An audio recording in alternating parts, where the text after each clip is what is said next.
All right, welcome everybody. This is our first podcast. I'm Chaz, Yeah. LA Chaz, and we have Boston Mike right here. Everybody knows it's from Boston. So, what we'd like to do is talk about music, and we're also going to influence a little bit of our cigars because we're cigar smokers. And hopefully, we attract people. I think the purpose of the podcast, Mike, for me, and you tell me, is that when I started looking at bands, I thought, who was their influence? Right. So it took me, although I already knew that I liked blues, but I didn't know what it was as a young kid. So when I got into the Rolling Stones, the Beatles, Jay Giles Band, the Yardbirds, I looked who was their influence. Right. So, and how about you? Well, I mean, I started with when I realized I found the blues as an exciting form, it's because I was listening to the Rolling Stones. My first huge influence when I was a kid was the Rolling Stones. I had all their albums. My brother had his albums, and I actually watched them. I listened to them all the time on mine. And I noticed that my brother actually told me, well, they're very blues influenced. And that got me into listening to Muddy Waters and the old Robert Johnsons and that type of thing. So for me, and I grew up in a very musical family in California.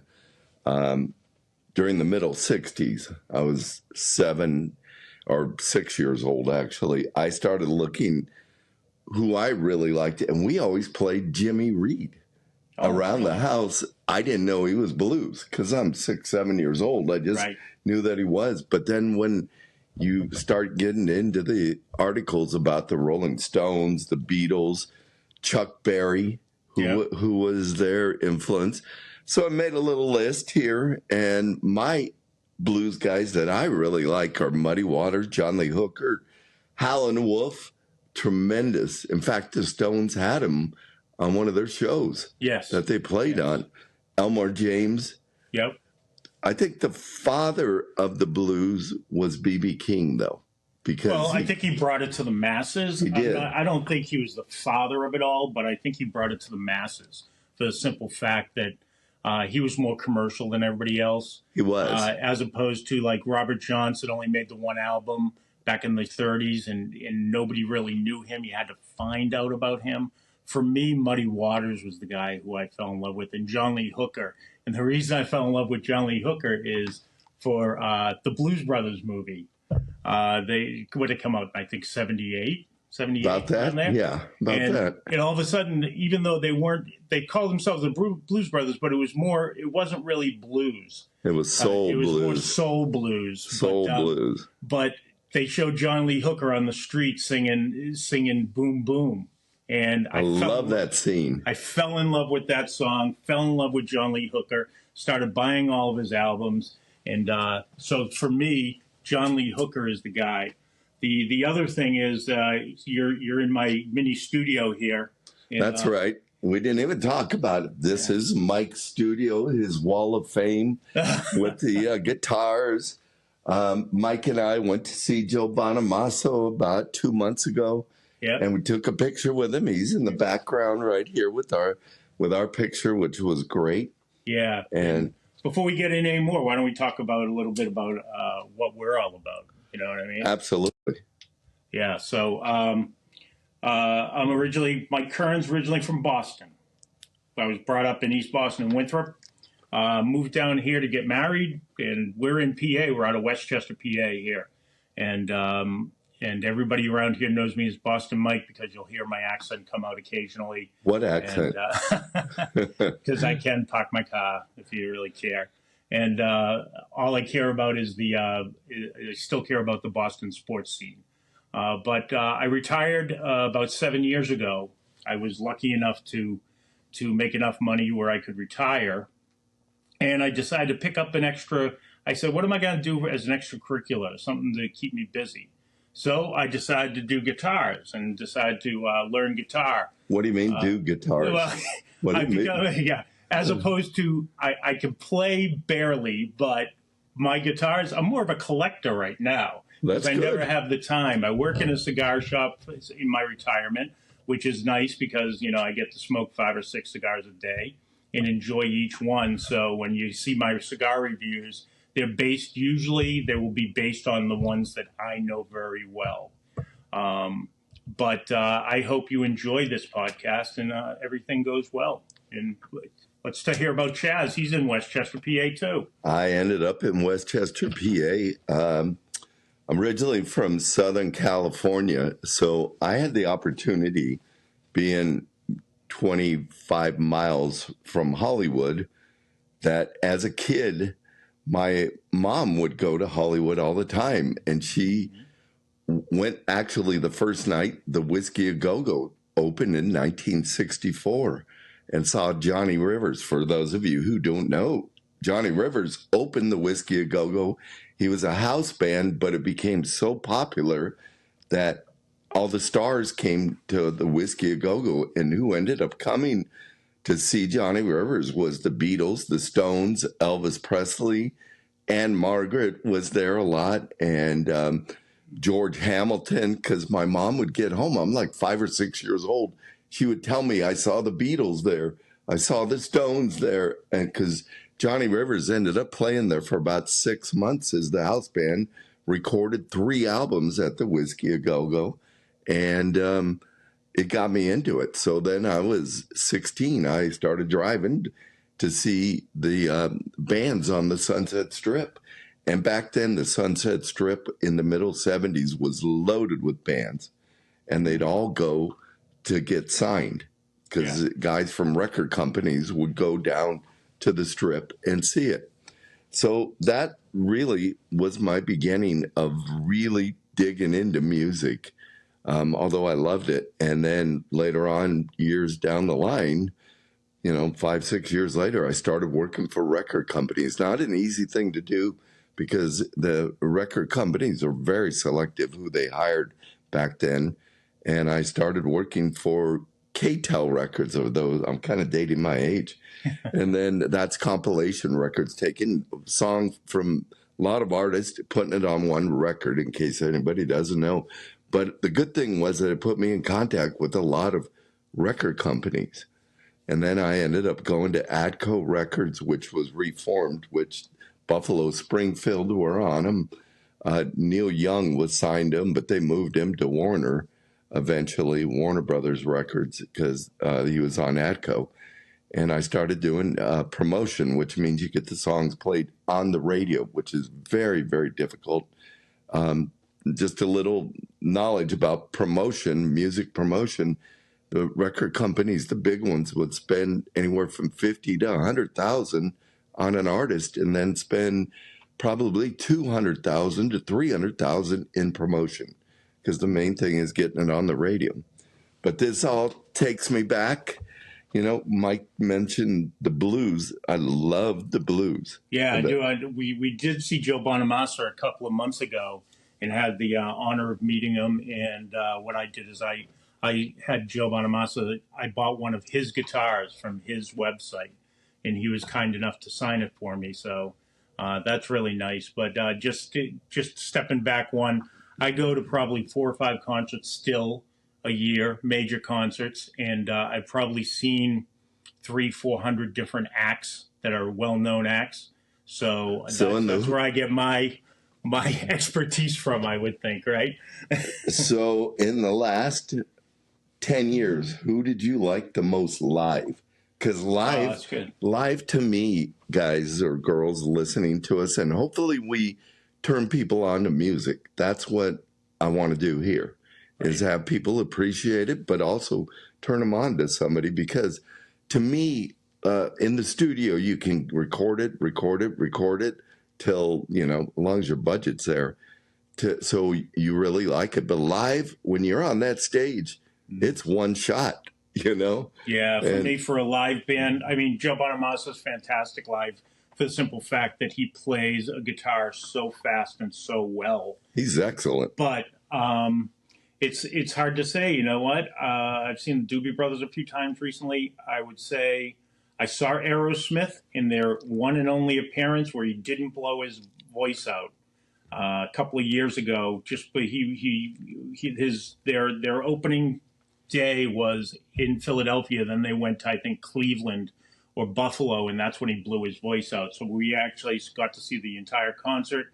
That was fantastic. But I got to tell you, who I like the most, probably performance-wise, in the last 10 years, and that is the Black Crowes. The Black Crowes are very blues-oriented band, for sure. Blues-oriented band, but he's very dynamic. Chris Robinson is very dynamic. Their backup band is fantastic. His brother plays rhythm and lead guitar, and I just have a really good feeling. They remind me of when Jay Giles was out in the early 80s. My favorite band. Yeah, so I mean, I was a huge Jay Giles fan, being from Boston, and they're from Boston, but that's Chris Robinson reminds me of Peter Wolf now. And what Chris Robinson does now, you could tell he either stripped from Peter Wolf, a little Steven Tyler, a little Mick Jagger. And by the way, I mean, Mike and I became friends through the cigar shop talking about music. Yes. And since I was young, I always paid attention to bands that came out of Boston.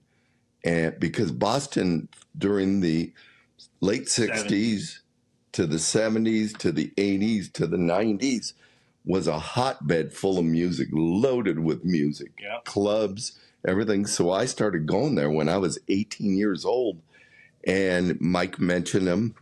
The Jay Giles band was my favorite band I saw. I had the opportunity to see music through two older brothers that got me. When I'd ask them to go take me to music, they took me. That's pretty special. And I saw Jay Giles band when I was 12 years old, 1971, Santa Monica Civic, and I was hooked.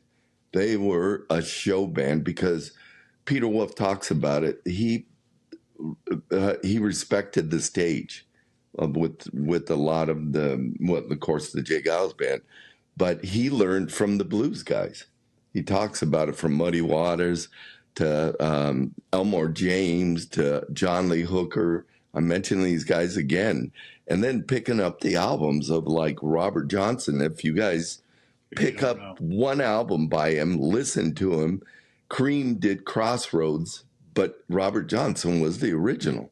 Right. You know, Robert Johnson claimed that when he, according to other people back in the late 20s, early 30s, he couldn't play a lick on his guitar, couldn't write songs, couldn't do much of anything. And then he disappeared. Nobody saw him for 2 or 3 years.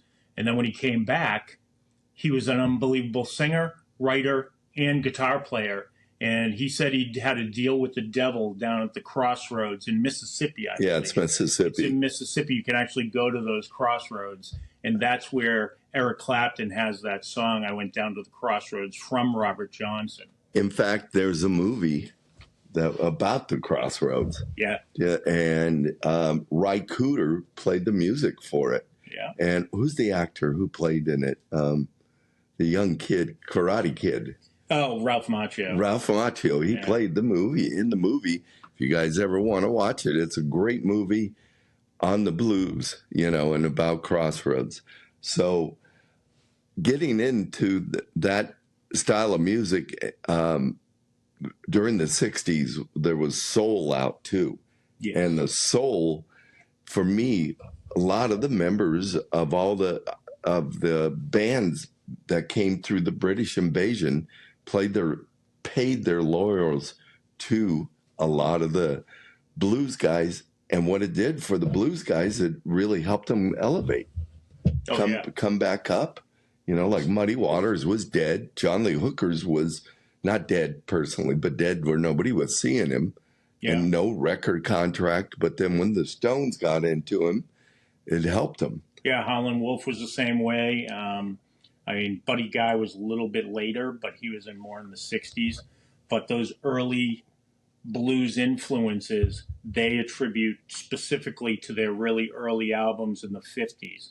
And they were raised on them because they loved especially the Delta blues as opposed to the Chicago blues. Muddy Waters more Chicago blues, but he came up from Mississippi.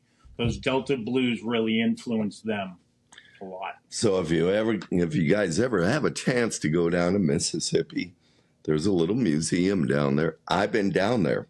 It's the Delta Blues down there. I went down. I wanted to see where these guys came from, and I was working for Sony Music doing promotion, so I used to travel, and I visited my friend, a radio guy down in Jackson, Mississippi.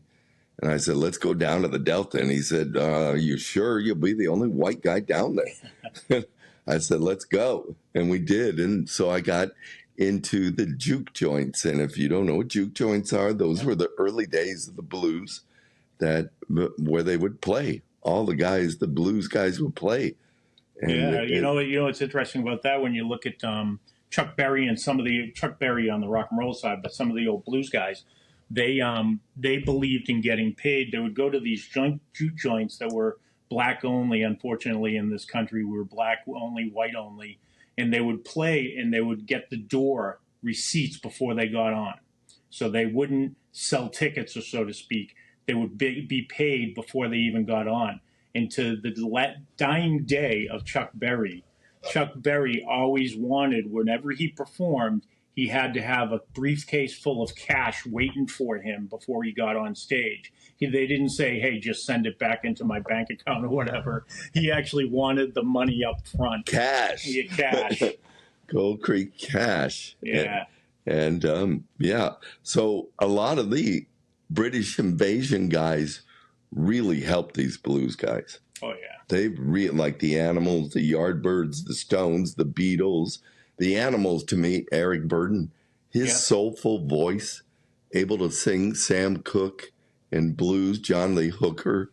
He's still, to me, one of the best singers that came out of the whole British invasion. Yeah, and a little later, Stevie Ray Vaughan, who, of course, is a great blues man, Stevie Ray Vaughan rejuvenated Albert King, his career. Albert King was a great guitar player, blues man. He was a Delta blues guy. And what happened, he was so enamored with him that Stevie Ray Vaughan said, I want to sit down with this guy and let's film it. And they ended up by making a TV show together. And it brought back Albert King's career. What's the name of that TV show, Mike? I forget. You probably know. I don't know. That's why I was asking you. Usually I know a lot. I consider myself, because record companies used to pay me for musical knowledge. When I was a kid, I'd study the heck out of these liner notes on the back of these albums. I do miss those days. Do you miss them? I do. They would write liner notes on the liner notes of the back of the albums. When I was a kid, those were like the Bible of music, because they would tell a little bit. All the Rolling Stones albums always had liner notes. So did the Beatles. In today's world, just go on YouTube and type out Albert King, Stevie Ray Vaughan, and it will come up and you can see them performing together. That's the best way to say it, because YouTube is just the place to go nowadays. Albert King, incredible. What guitar did he play? He played I think it was a 57 Carina. It was a Carina made out of Carina wood. It was a Gibson Carina Flying V. He was the first Flying person. V. He was the first person to use a Flying V.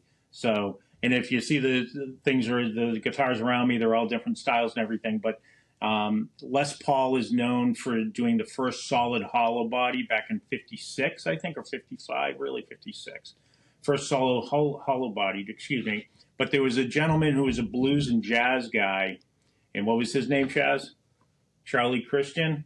First electric guitar player. First electric guitar He played the electric guitar. Gibson made him. It's called the ES 150. It was a full hollow body, but it was. And he used an amp that was no more than 15 watts. But he's the first person to perform with an electric guitar in public at a gig. So Albert King, I was really into Jay Giles, by the way. A lot of people have asked throughout the years, well, Jay Giles, was he the singer? No, Peter Wolf was. And I know about him because I was so into him. Jay Giles signed a contract in the early or middle 60s. Started playing around Boston area, Worcester area. I'm saying it right, Mike, right? Worcester. And he was already under contract. So when they really formed the Jay Giles band and Peter Wolf came in as a singer, they kept the name because they were already playing around town, and they kept it. It was Jay Giles Blues Band originally? It was Jay Giles Blues Band, Jay Giles, Magic Dick, and DK, Danny Klein on bass. Yeah. Then they added Peter Wolf, Seth Justman on keyboards, and Stephen Joe Blatt. But Jay Giles played the 58 Flying V a lot during his concerts, and he had Jay Giles on the neck, but he said he got it from Albert King. Yeah. So that's where it started. That's excellent. So excellent story. So that's and by the way, Peter Wolf has a great book out right now. It took him years. Finally, he's phenomenal. I may brag about him or whatever, but they were so damn good. 16 years together out of Boston. Yeah. They were 16 years together, no personnel change, kept recording, kept touring, and they were out of Boston, Beantown, which was the music scene. For the East Coast. Yeah, for the East Coast. But they recorded a lot of their stuff in Detroit because of the soul and just the atmosphere. Rock in Detroit, another great city where a lot of bands came out of. So yeah, I do recommend Peter Wolf's book. I read it. It's a fantastic read. You can't believe how much he knows. Not only he was actually an artist. He started out as an artist and then went into music, painter. And what's interesting is when he started talking about the people he knows and the people he's worked with in the industry, you just shake your head going, he knows everybody. He knows everybody. And if people don't know, he was married to Faye Dunaway, the star of Chinatown. He married her before Chinatown. And they were married for about 4 years before they broke up. And because he was always on the road playing. So it didn't work out. It's a hard life being on the road, but a good life. Yes. So fortunately for me, I met him, got to promote his solo stuff. And if you haven't listened to it, I think he has 9 albums out now, solo. I just got the last one. And he's coming out with another one. Listen to it because he's well respected from other artists. Yes. So what would you like to talk about next, Mike? You know what? I do want to talk about the huge influence. We talked earlier about the Rolling Stones. Rolling Stones, if you ever have a chance you want to really get into the blues, but the British blues, you'll have to get probably their seminal album, which is Exile on Main Street. Well, that's their masterpiece. Yeah, it's like I think it was 1971 it came out. And Exile on Main Street has ventilator blues. It's very blues based, and even the rock tunes that are fantastic also have a blues connotation to them. But I know for a fact if you get, I know Keith Richards has said, if you wanted to learn about the Rolling Stones in one album, which would you recommend? And he said Exile on Main Street. That's what you should do. You'd know everything about us then. So what's your favorite album by the Stones? I like Exile on Main Street. For me, it's Sticky Fingers. Okay. Sticky Fingers, you can't go wrong. It was right around the same time. And they brought in Mick Taylor because Brian got fired. Brian Jones got fired and subsequently died. And they brought in Mick Taylor, and he was a fantastic guitar player, much better than Keith, way head and shoulders above Keith. And but it has Can't You Hear Me Knockin', where it has a great intro, very simple intro. And there you go, Chaz. That's for you. And then simple intro, and then a very good guitar solo, as well as it has, I think, it has Bobby Keys on saxophone. And it also has just some great songs on Who did the original art cover for it, or album cover? The album cover is a pair of jeans with a real zipper in it. And when you opened it up, the original cover had some, explicit content on there because you figured that, the jeans were open. But the original album cover was done by Andy Warhol himself. Andy Warhol. They had the original pressing was a zipper.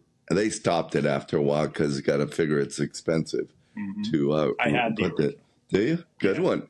And So for me, following the Stones, I remember when they first came out, 64. My brother showed me in the paper. I'm like 5.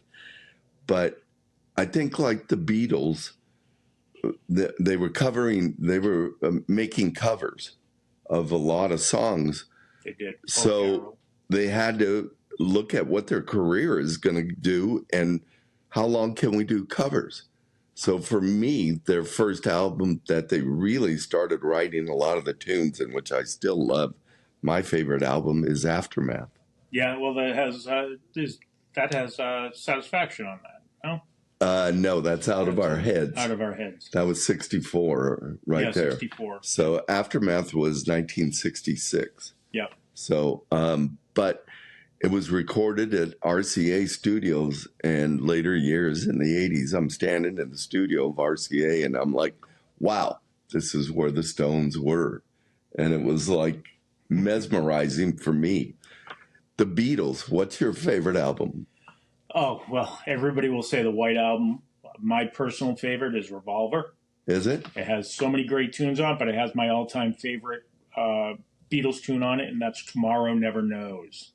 If you want to hear real, back in 66 or 65, real rock, that's a John Lennon tune, Tomorrow Never Knows. They had so much going on. They had a lot of the Indian influence by that time. They have heavy drums on that. And just by passing, it is a, what do you call it? Not an anagram, but what happens is Ringo used to say things that didn't make any sense. It's called a malapropism. Like what? What would he say? Like he would say, well, we can only do it 8 days a week, knowing that there's only 7 days. So that's where they came up with 8 days a week. Well, Tomorrow Beautiful. Never Knows, that he said that to John Lennon. John Lennon put it in the album, Tomorrow Never Knows. That's a good one. I did not know that. Yeah, some of the things that he would come up with, 8 days a week, it's a hard day's night, came from Ringo making that statement to everybody because it was a tough day for him. Good. So my favorite album by the Stones, by the Beatles, I think, like what I previously said, they had to stop doing covers. Yes. At least the majority on an album. And they had to start writing their own. So for me, it was Rubber Soul.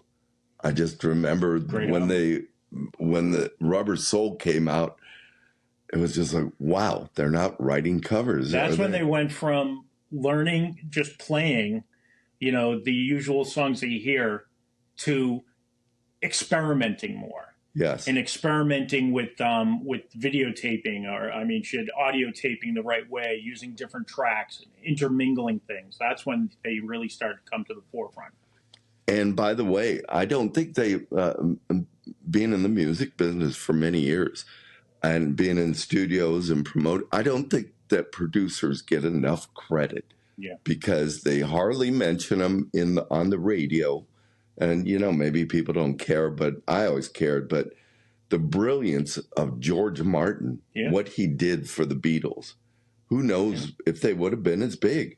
Yeah. Because the radio might not have played them if they hadn't been produced properly. The Stones was their manager, Andrew Loog Oldham, and he produced like their first 5 albums, which is key, Well, the Stones they were well known over in the UK. Yeah, they were. And they were doing all blues cover tunes. They were doing Oh Carol. They were doing everything like the old blues guys because that's what they loved. That's what actually Brian Jones wanted to stay like that. And because it was his band originally. And Mick and Keith started writing. The first big song that they had, of course, is Satisfaction. That's what got them on their way of writing. And that all came up because they both heard a certain sound.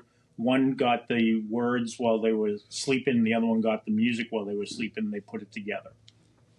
And by the way, a lot of these guys are getting older, and hopefully some younger people listen to this than us. Go check out these guys. Go see the guys that might not be around in 2 to 3 years or 5 years because they influenced. I think every rock and roll guitar player played at least one riff from Chuck Berry. I do. Yeah. Yeah. And I mean, he's gone now, but he's influenced a ton of people, a ton.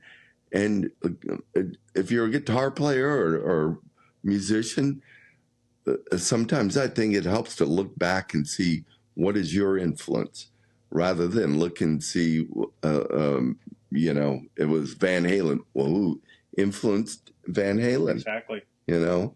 Yeah. So if you look at the blues were a huge influence for the Stones, for the Beatles, for Eric Burden and the Animals, for the Kinks. The Kinks were great. Phenomenal. However, I will disagree with it. Not all the British invasion was blues based. No, they weren't. Because there's a little band called The Who, that they don't sound like anything else but The Who. And Pete Townsend, that genius. Now, I'm not a huge Pete Townsend fan, but I will give him his props. He's a genius when it came to that because it doesn't sound like anything else but The Who. They had their own direction. They didn't use the blues as an influence. They didn't use anybody else as an influence. They are themselves. You ever seen them live? I've seen them a couple times live. Yeah, where at? Yes, I have. I saw them here in Philadelphia, up north. Yeah. I'd see them. I did see the Rolling Stones over 5 decades. Wow. I saw them in 81, 89, 93, 99, 2004. Wow. Yeah, I saw them. Now they want $1,000 a ticket, and I'm just not willing to pay it. Come on, Mike. You have all these guitars. Yeah, I could sell one. I'd sell one. But I've seen the Stones. Unfortunately, by the 70s, they were always playing big arenas. I mean, you know, or stadiums by that time, which was great. And I think about it because now we go to these concerts and they have these big video screens where anywhere you're at, you can see them.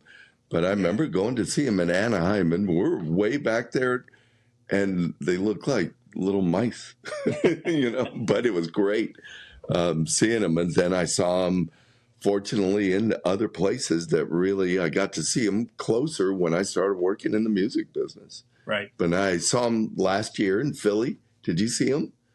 The Stones, I did not. Oh, Mick Jagger still moves. He still moves. I'm looking at him, and I was pretty close, and I'm going, this guy's 80-some years old, 81, is he? And he still moves like I remember in the 70s. So, you know, it's great. So yeah, it's interesting. I've seen a lot of the older bands. They're on their last tours now. If you have a chance to go out and see the last of the tours, they're fantastic. I wish AC/DC was coming around Philadelphia. Unfortunately, they're not. Where are they going? They're out in the West Coast, and I think down in Atlanta. Are they? They're only doing like 6 shows here in the U.S., and the rest were overseas for the Power Up tour. So expect from us on the coming podcast, we'll interject, even though we're going to try to keep it on the history point of this is where it's all about.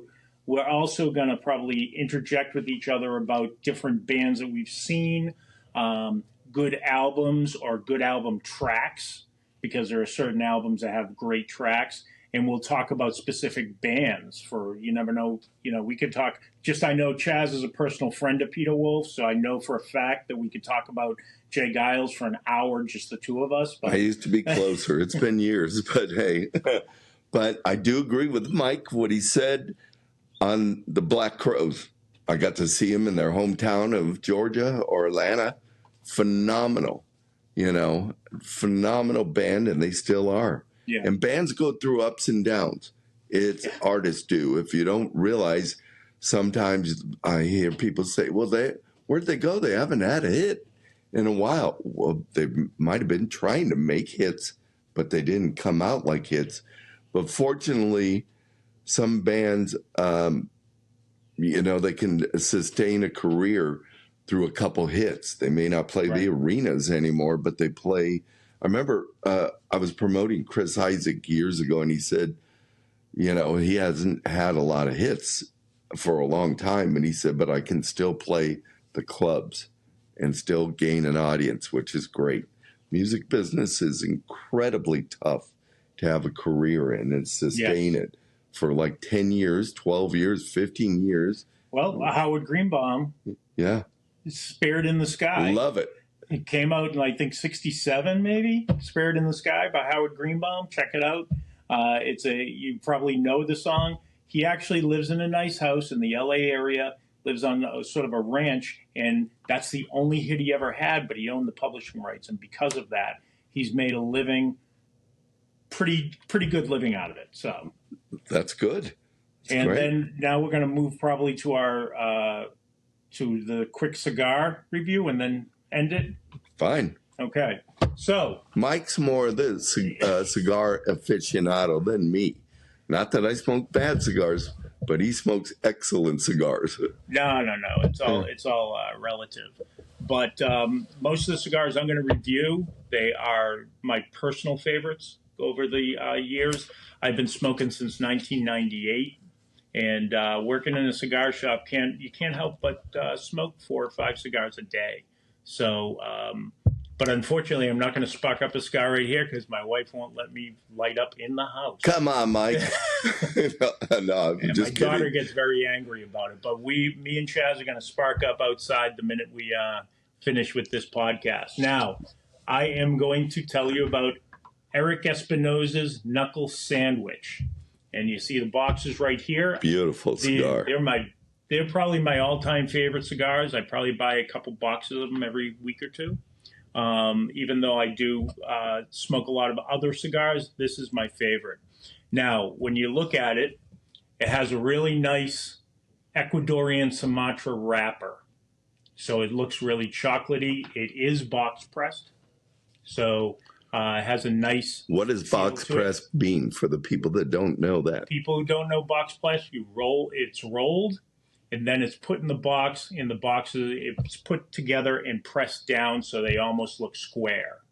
And does that help the flavor or the inhaling of it? I think it's. I couldn't tell you, to be honest, but I just know that they feel better when you're holding them, and I think there's a certain way that they are pressed together, so the light is a little bit different. And the drawer is a little bit different. So an actual rolled one. A box one. Do you prefer the V cut or just the square? I use a V cut for everything. Okay. Even the torpedoes, because I love the way a V cut draws you in as opposed to the others, a regular cut. And it does limit how much extra tobacco you get in your mouth. What do you mean draws you in? Because it's a V cut, it comes down, so the smoke will come up through the top and the bottom and come around and then dip down into the V. And mind you, I've only been smoking 20 years, so if I'm still learning, I'm learning still. I learn from guys like this. So, Espinosa Knuckle Sandwich, background. Eric Espinosa, Guy Fieri and Eric Espinosa are good friends. Guy Fieri owns Knuckle Sandwich Productions. Of course, you know him on Divers, Drive-Ins, and Dives. And also on like Tournament of Champions, that type of thing on the Food Network. He asked Eric Espinosa to make him a cigar. And Eric Espinosa kept saying no. And then he said, well, I'll help you with the blend and I'll help you with the promotion. And I'll actually go out there and do it because Eric didn't want to do a celebrity cigar. But they finally decided on it. It was Eric, Guy, and Alfonso did the actual blending of this. If you want to know, it's an Ecuadorian Sumatra wrapper, so it's very cocoa-like. And it is also a Nicaraguan filler and a Nicaraguan binder. So it has some good pedigree there. What is a binder for people that don't know? A binder is when you have the filler is the actual small tobacco, and a binder is a larger leaf that they bind the filler in. And then that is a huge part of that cigar. And then you roll the wrapper around it. The wrapper accounts for about 10 to 15% of the total flavor. You have to really look at the binder is where it's from.